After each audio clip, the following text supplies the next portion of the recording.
What's going on, everybody? It's Brian, and this is part 6 of my PC build series, and in this video I'll be unboxing the RAM that I'll be using for the PC.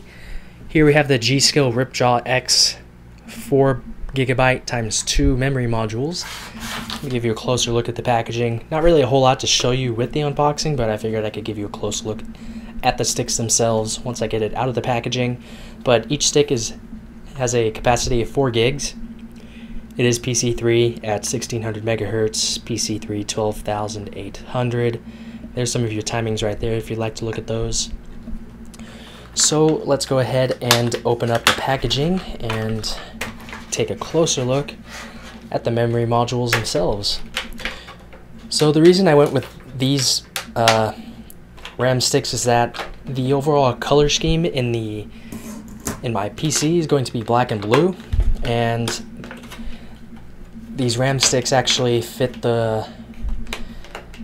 my needs perfectly because the sticks themselves have black PCB.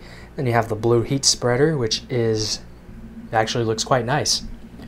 So here's one of them right here. Give you a closer look if you'd like to see it.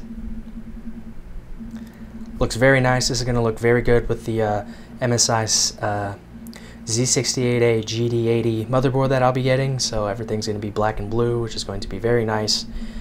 Here is the sticker with some of the information about the stick itself. Sort of wish this sticker wasn't here. Maybe I could take it off somehow, but then the warranty would be voided, which is not a good thing. So that was just a quick little unboxing of the G.SKILL's Ripjaws X 8 gig memory kit. And that's it. So if you have any comments, questions, or suggestions, you can leave them down below in the comments area. But that's it with the video, so I'll see you all soon with another unboxing of a couple more components.